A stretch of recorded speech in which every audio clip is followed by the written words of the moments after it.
ಶ್ರೀ ಗುರುಭ್ಯೋ ನಮಃ. ಹರಿ ಓಂ. ನಮಸ್ಕಾರ ಸ್ನೇಹಿತರೆ, ನಮ್ಮ ಸುಧ್ಯಾನ ವಾಹಿನಿಗೆ ಆತ್ಮೀಯ ಸ್ವಾಗತ. ಮಹಾಭಾರತದ ಪಾತ್ರ ಸಂಗತಿಗಳಲ್ಲಿನ 34ನೇ ಪಾತ್ರ ಉಚತ್ಯ ಎಂಬುವರ ಬಗ್ಗೆ ಒಂದಿನಿತು ತಿಳಿದುಕೊಳ್ಳೋಣ.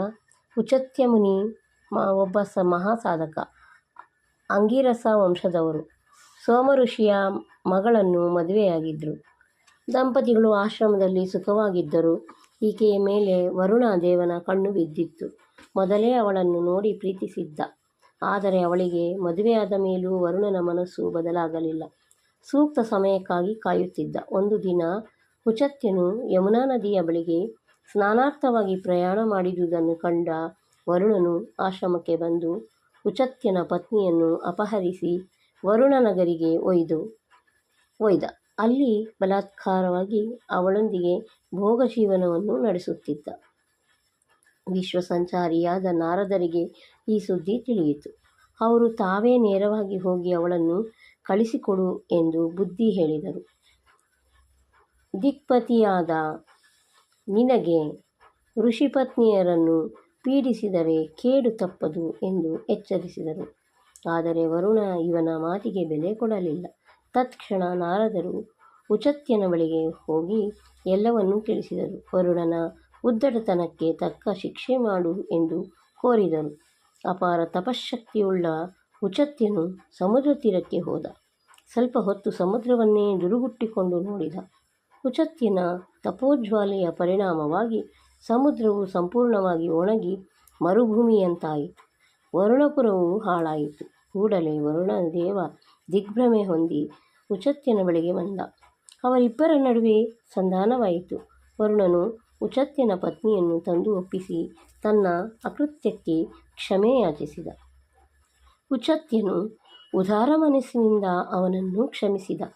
ನೋಡಲು ಬಹಳ ಸರಳ ಕಥೆಯಂತೆ ಇದು ಕಾಣುತ್ತದೆ. ಆದರೆ ದೇವವರ್ಗದಲ್ಲೂ ಅತಿ ಕಾಮುಕರು, ಪರಭಾರ್ಯಾಸಕ್ತರು, ಹಿತವಾದಕ್ಕೆ ಕಿವಿಗೊಡುವವರು, ಅಕೃತ್ಯಕ್ಕೆ ಹೇಸದವರು, ನೀತಿ ವಿಮುಖರು ಇರುತ್ತಾರೆಂಬುದಕ್ಕೆ ಇಂದ್ರ, ಬುಧ, ಚಂದ್ರ, ಬೃಹಸ್ಪತಿ ಮೊದಲಾದ ದೇವನಾಯಕರುಗಳೇ ಉದಾಹರಣೆಯನ್ನು ಒದಗಿಸಬಲ್ಲರು. ನೀತಿ ಸಂಹಿತೆಗೆ ಒಳಗಾಗಲು ಇಷ್ಟಪಡದ ಇತರ ದೇವತೆಗಳಂತೆ ವರುಣನಿಗೂ ಇಂದ್ರನ ಚಾಳಿ ಬಂದಿತ್ತು. ಆದರೆ ಬಲಿಷ್ಠನೂ ಮಹಾತಪಸ್ವಿಯೂ ಆದ ಉಚತ್ಯನಂತವನು ಎದುರು ನಿಂತದ್ದರಿಂದ ವರುಣನ ಆಟ ನಡೆಯಲಿಲ್ಲ. ಅಲ್ಲದೆ ಈ ಪ್ರಕರಣವು ಮನುಷ್ಯ ಶಕ್ತಿ ದೇವಿ ಶಕ್ತಿಯೊಂದಿಗೆ ಸೆಡ್ಡು ಹೊಡೆದು ನಿಂತು ಗೆಲ್ಲಬಲ್ಲುದೆಂಬುದನ್ನು ಸೂಚಿಸುತ್ತದೆ. ಮಹಾಭಾರತದ ಅನುಶಾಸನಿಕ ಪರ್ವದಲ್ಲಿ ವರ್ಣಿತವಾಗಿರುವ ಪೂರ್ವ ಘಟನೆ ಇದು.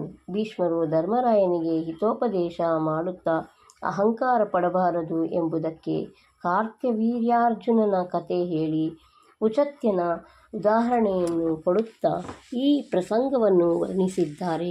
ಕಾರ್ತ್ಯವೀರ್ಯಾರ್ಜುನನನ್ನು ಸಪ್ತದ್ವೀಪಗಳನ್ನು ಆಳುತ್ತಾ ಮಹಾಬಲಶಾಲಿಯಾಗಿ ಮೆರೆಯುತ್ತಿದ್ದನು.